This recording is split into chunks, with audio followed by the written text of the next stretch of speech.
Hi guys, welcome back to my channel. అందరూ బాగున్నారా? నేనైతే బాగున్నాను. ఫస్ట్ టైం కనుక వీడియో చూస్తుంటే సబ్స్క్రైబ్ చేసుకోండి. అలాగే పక్కన పెట్టి బెల్ బటన్ టచ్ చేయండి. అప్పుడు నేను పెట్టే వీడియోస్ అందరికన్నా ముందు మీ ఫోన్స్కి అయితే వస్తాయన్నమాట. సో ఈరోజు వీడియో ఏంటంటే కనుక ఒక అమ్మాయి లేదా అబ్బాయి మీ గురించే పదే పదే ఆలోచిస్తూ ఉన్నా, ఏం చేస్తున్నా సరే మీరే గుర్తు రావాలంటే నేను చెప్పేటువంటి కొన్ని టిప్స్ అనేవి ఫాలో అవ్వండి. సో ఖచ్చితంగా వాళ్ళు ఎక్కడున్నా సరే, ఏం చేస్తున్నా సరే మీరే ఎక్కువగా గుర్తొస్తారనమాట. బయట వాళ్ళపైన ఎక్కువగా ఆలోచనలు అయితే ఉండవు అనమాట. సో ఆ టిప్స్ ఏంటి అనేది తెలుసుకోవడానికన్నా ముందు అది ఏదైనా డౌట్స్ అడగాలి, మాట్లాడాలి అనుకుంటే కాల్ మీ ఫర్లో కనెక్ట్ అవ్వండి. కాల్ మీ ఫర్లో కనెక్ట్ అవుతే కనుక ఏదైనా డౌట్స్ అలాంటివన్నీ కూడా క్లారిఫై అయితే ఇస్తానమాట. అండ్ ఇంకొక విషయం ఏంటంటే కనుక ఇప్పుడు జాయిన్ అయినారు కదా, అంతమందే చాలండి. నేను ఏంటంటే ఇంకొక ప్లాన్లో అయితే ఉన్నానమాట. ఎందుకంటే యూట్యూబ్లో చాలా ఫ్రాడ్స్ అయితే జరుగుతూ ఉన్నాయి. అందువల్ల ఏంటంటే జాయినింగ్ బటన్లో కొంతమంది జాయిన్ అవ్వద్దండి, వెయిట్ చేయండి కొన్ని రోజులు. నేను ఏంటంటే టెలిగ్రామ్ ద్వారా నేను మీకు కనెక్ట్ అవ్వడానికి, వీడియోస్ చేయడానికి ట్రై చేస్తానన్నమాట. సో అంతవరకు ఈ వీడియోస్ చూసి సబ్స్క్రైబ్ చేసుకొని లైక్ చేయండి. ఇంకా లైక్ చేయకుండా టాపిక్లోకి అయితే వెళ్ళిపోవడం. జనరల్గా ఏంటంటే ప్రతి ఒక్క అబ్బాయికి కానీ అమ్మాయికి కానీ వాళ్ళు ప్రేమించిన వాళ్ళు కావచ్చు, లేదా వాళ్ళు ఇష్టపడే వాళ్ళు కావచ్చు, పదే పదే వాళ్ళ గురించి ఆలోచించాలి, మా గురించి ఆలోచించాలి, మాకే ఎక్కువ ఇంపార్టెన్స్ ఇవ్వాలి అనేది ప్రతి ఒక్కరికి ఉంటుందన్నమాట. ఏంటంటే ఎక్కువగా సో మీరు ఏదైనా ఇవ్వడానికి ట్రై చేయండి. అమ్మాయి అయినా అబ్బాయి అయినా సరే, మీరు ఇష్టపడిన వాళ్ళతో మీరు ఎక్కువగా గుర్తుండాలి అంటే ఏదైనా ఇచ్చినప్పుడు ఏంటంటే దాన్ని చూసిన ప్రతిసారి మీరు గుర్తొస్తారనమాట. లేదా వేరే వాళ్ళు ఎవరైనా సరే ఆ గిఫ్ట్స్ గురించి మాట్లాడుకున్నప్పుడు, లేదా బయట అంటే వేరే వాళ్ళకన్నా సరే ఎక్కువగా యూట్యూబ్కి అడిక్ట్ అయ్యారు కాబట్టి యూట్యూబ్లో అందరూ గిఫ్ట్స్ అలాంటివంతా కూడా ఇస్తూ ఉంటారు కాబట్టి అలాంటివంతా చూసినప్పుడు అరే నా హస్బెండ్ అలా ఇచ్చారు, లేదా నా లవర్ అలా ఇచ్చాడు, ఇచ్చింది ఇలా అని చెప్పి ఆలోచిస్తూ ఉంటారు. మీ గురించి ఎక్కువగా ఆలోచిస్తూ ఉంటారు అనమాట.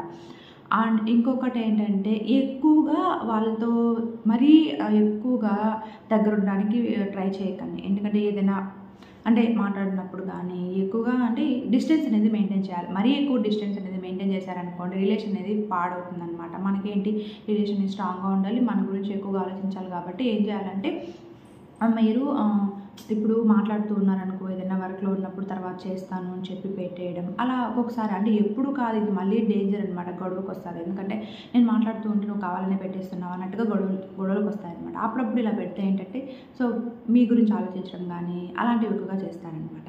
అండ్ ఇంకొక మెయిన్ థింగ్ ఏంటంటే ఎక్కువగా మీట్ అవుతూ ఉంటారు లవర్స్ కానీ వైఫ్ అండ్ హస్బెండ్స్ కానీ ఇలా మీట్ అవుతూ ఉన్నప్పుడు జనరల్గా మాట్లాడుకోవడం, పార్కులకు వెళ్ళడం, 4-5 మంది ఫ్రెండ్స్ కలిపి ట్రిప్పులకు వెళ్ళడం ఇలాంటివి చేస్తూ ఉంటారు.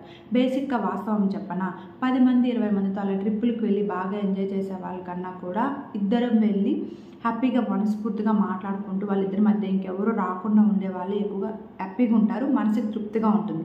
ఎంతమంది దీన్ని నిజమంటారు, యాక్సెప్ట్ చేస్తారు? కామెంట్ సెక్షన్లో తప్పకుండా చెప్పండి.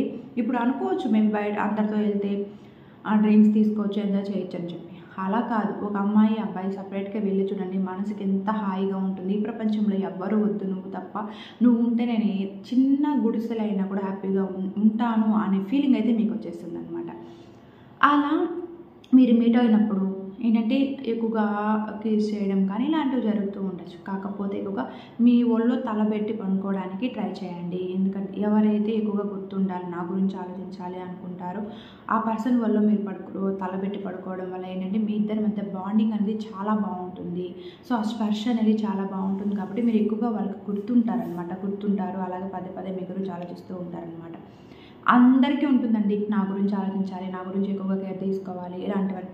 మరి తిన్నావా లేదా అని జాగ్రత్త చెప్పడం, అడగడం ఇలాంటివన్నీ కూడా చేయాలన్నమాట. ఇలాంటివి చేస్తే రిలేషన్స్ బాగుంటాయి, ఇద్దరి మధ్య ఇంకొక వ్యక్తి రాకుండా ఉంటారు. లేదనుకోండి అసలు కేర్ చేయకపోతే ఖచ్చితంగా ఇంకెవడెవడు వచ్చి మనం తింటున్న ఫుడ్ని తనుకొని అయితే వెళ్ళిపోతాడు అనమాట. ఇది నిజం, నేను వాస్తవం అయితే చెప్తున్నాను, వినడానికి కష్టంగా ఉన్నా. So thank you for watching this video. Take care, bye.